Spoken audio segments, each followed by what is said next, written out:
সাব্বির বাসর ঘরে ঢুকে বিছানার দিকে তাকিয়ে দেখলো তার নববধূ রিমি বিছানায় নেই। কিছুটা অবাক হলো, রুমের বাইরে চলে আসলো। ওয়াশরুমের সামনে এসে চেক করলো, কিন্তু ওয়াশরুমেও নেই। ছোট বোনের রুমের দিকে এগিয়ে গেল। ছোট বোনের রুমের সামনে এসে মিতু মিতু বলে ডাক দিল। মিতু রুম থেকে বের হয়ে আসলো। কি হয়েছে ভাইয়া, এত রাতে ডাকছো কেন? তোর ভাবিকে রুমের মধ্যে পাচ্ছি না। কি বলছো?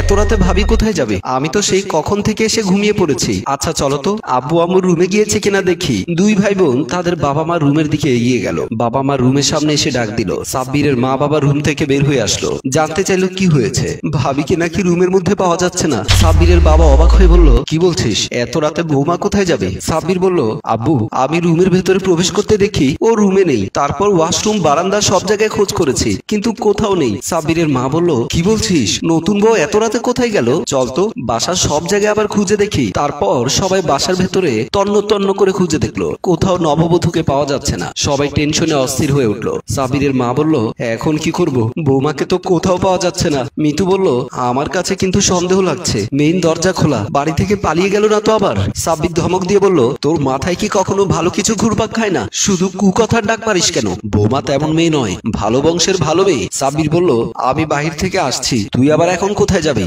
আম্মা এসে না হয়ে বলছি। বলেই সাব্বির বাসা থেকে বের হয়ে গেল। সবার মধ্যে অস্থিরতা কাজ করছে। সাব্বির বাসা থেকে বের হতে কানের কাছে ছাদ থেকে সজোরে মেয়েলে চিৎকার ভেসে আসলো। সাব্বির চমকে উঠলো, দৌড়ে সিঁড়ি দিয়ে ছাদের দিকে উঠলো। ছাদে পা রাখতেই তার নববধূ রিমিকে বেহুশ অবস্থায় ছাদে পড়ে থাকতে দেখে চমকে উঠলো। দৌড়ে এসে রিমি রিমি বলে জড়িয়ে ধরে ধাক্কা দিল, কিন্তু রিমির জ্ঞান ফিরছে না। সাব্বির অস্থির হয়ে কি করবে বুঝতে পারছে না। আম্মা আব্বা বলে ডাক দিল, কিন্তু তার মা বাবার কানের কাছে পৌঁছালো না। আস্তে আস্তে রিমিকে কোলে তুলে দাঁড়িয়ে ছাদ থেকে নিচে নেমে আসলো।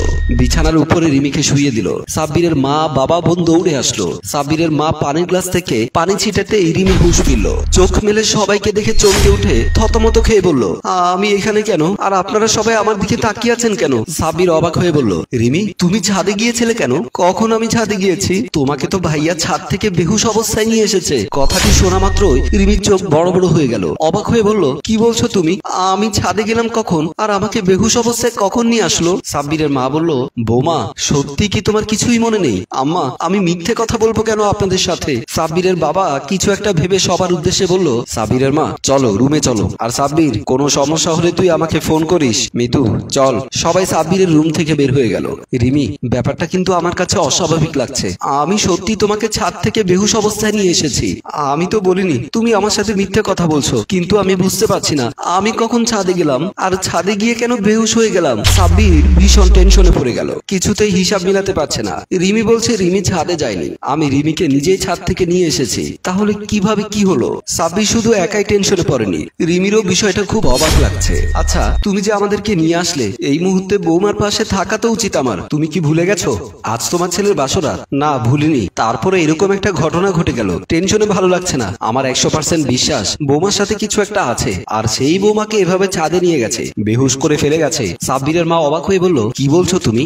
আমি সব বিশ্বাস করি না। সাব্বিরের মা তোমার বয়স হয়েছে কিন্তু বুদ্ধি হয়নি, আর তোমার বিশ্বাস না করলেও কিন্তু সত্যটা মানতে হবে। বৌমা স্বাভাবিক অবস্থায় ছিল না, তুমি পানি ছিটিয়ে কিন্তু ওর হুঁশ ফিরিয়েছো। সাব্বির বেহুশ অবস্থায় কিন্তু ছাদ থেকে নিয়ে এসেছে। সবকিছু দেখার পরও কিন্তু তুমি এভাবে বলতে পারো না। তা ঠিক, কিন্তু কি আছে বৌমার সাথে সেটা জানার জন্য কালকে একজন তান্ত্রিক নিয়ে আসবো। আজকের রাতটা ভালোই ভালোই পার হতে দাও, ঘুমিয়ে পড়ো না, কারণ আমার মনে হচ্ছে আবার কোনো অঘটন ঘটবে। আবার কি অঘটন ঘটবে? যখন ঘটবে তখনই বুঝতে পারবে। সাব্বিরের মা আবারও টেনশনে পড়ে গেল। কি ব্যাপার, তুমি এভাবে পায়চারি করছো কেন? আসো বিছানায় আসো। আসলে আমার খুব টেনশন হচ্ছে। তুমি ঘুমাও। কিসের টেনশন? না কিছু না, তুমি ঘুমিয়ে যাও, আমি একটু পরেই শুয়ে পড়বো। এমনটা বললে হবে না, আজ আমাদের বাসর রাত। আজ রাত একটা মেয়ে একটা ছেলের জীবনের কাঙ্ক্ষিত রাত। এই রাতে দূরত্ব বাড়ালে কিন্তু হবে না। সাব্বির রিমির কথা শুনে কিছুটা আশ্বস্ত হলো। মনে মনে ভাবলো হয়তো রিমি স্বাভাবিক অবস্থায় ফিরে এসেছে। মনে কিছুটা সাহস সঞ্চয় করে সাব্বির বলল, আচ্ছা ঠিক আছে আসছি। বিছানার উপরে উঠে রিমির পাশে বসলো। রিমির হাতটা ধরতে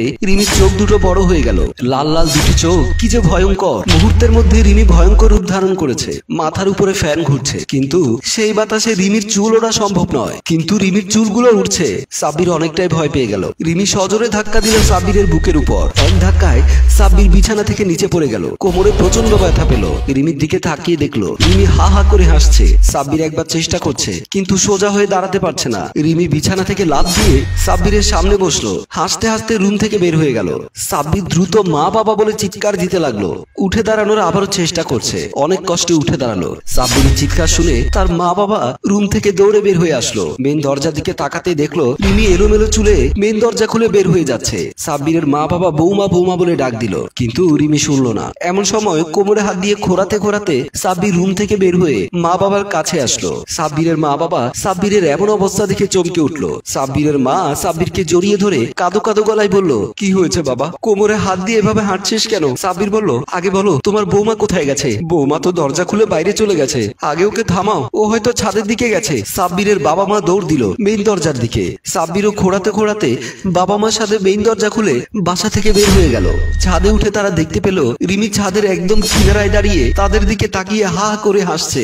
কি যে ভয়ঙ্কর রূপ তার! রিমির এমন ভয়াবহ রূপ দেখে সবাই ভয় পেল। সামনে এগিয়ে যাওয়ার সাহস কেউ পাচ্ছে না। রিমির বাবা সাহস করে দৌড়ে কাছে গেল। রিমির কাছে আসতেই রিমি বেহুশ হয়ে সাব্বিরের বাবার উপরে ঢলে পড়লো। তখন সাব্বির ও সাব্বিরের মা দৌড়ে আসলো রিমির কাছে। সবাই হাতে হাত ধরে রিমিকে ছাদ থেকে নিচের দিকে নিয়ে আসলো। এবার রিমিকে সাব্বিরের মা বাবার রুমে বিছানার উপরে শুইয়ে দেওয়া হলো। সাব্বিরের বাবা বলল, সাব্বির তুই তো রুমে যা, আমি তান্ত্রিক শুক্কুরকে ফোন দিয়েছি, আগামীকাল সকালেই চলে আসবে। আর তো মাত্র 3 ঘন্টার ব্যাপার, এই 3 ঘন্টা আমি আর তোর মা বৌমার পাশে দাঁড়িয়ে থাকবো, তুই রুমে গিয়ে ঘুমা। সাব্বির আর কোনো কথা না বলে চুপচাপ রুম থেকে বের হয়ে গেল। সাব্বির তার বেডরুমের ভেতরে ঢুকলো, বিছানার কাছে আসলো। খুব অস্থির লাগছে, কি করবে, কি করা উচিত, কেন তার সাথে এমন হচ্ছে? সাব্বির তার হিসাব মিলছে না। ভাবতে ভাবতে বিছানার উপরে বসলো। এমন সময় লক্ষ্য করলো রিমি বেডরুমের দরজা খুলে হাসি মুখে স্বাভাবিক অবস্থায় রুমের ভেতরে ঢুকছে। সাব্বির বসা থেকে উঠে দাঁড়ালো। রিমি এসে বলল, কি ব্যাপার, তুমি বসা থেকে দাঁড়িয়ে গেলে কেন? চলো শুয়ে পড়ি, অনেক রাত হয়েছে। সাব্বির রিমির দিকে তাকিয়ে কিছু না বলেই দিল দৌড়। এক দৌড়ে বেডরুম থেকে বের হয়ে গেল। তার মা বাবা রুমের সামনে এসে হাঁপাচ্ছে। বাসার চতুর্দিকে শিমশাম নীরবতা। আস্তে করে বাবা মা রুমের পর্দা সরিয়ে বিছানার দিকে তাকাতেই সাব্বিরের মাথা চক্কর দিয়ে উঠলো। কারণ বাবা মার রুমে রিমি বেহুশ অবস্থায় বিছানার উপরে শুয়ে আছে। তার বাবা মা দাঁড়িয়ে দাঁড়িয়ে কথা বলছে। সাব্বির বুঝতে পারলো একটু আগে তার রুমের মধ্যে যে রিমি প্রবেশ করেছে সেটা আসলে রিমি নয়, রিমির রূপ ধারণ করে হয়তো কেউ এসেছিল। আব্বু যে বলেছিল ওর সাথে কিছু একটা আছে, সেই কি এই সমস্ত করছে? সাব্বির ভাবছে, সাব্বিরের মাথা ঘুরছে। টেনশনে সাব্বির যেন হিতাহিত জ্ঞান শূন্য হয়ে পড়লো। সেন্সলেস হয়ে মা বাবা রুমের সামনেই পড়ে গেল। সাব্বির পড়ে যাওয়ার শব্দ শুনে তার বাবা মা দৌড়ে এসে সাব্বিরকে ধরে তোলার চেষ্টা করছে। সাব্বিরের মা কান্না শুরু করলো। সাব্বির সাব্বির বলে ডাকতে শুরু করলো। প্রিয় দর্শক, সাব্বিরের সাথে এ কেমন খেলা শুরু হয়েছে?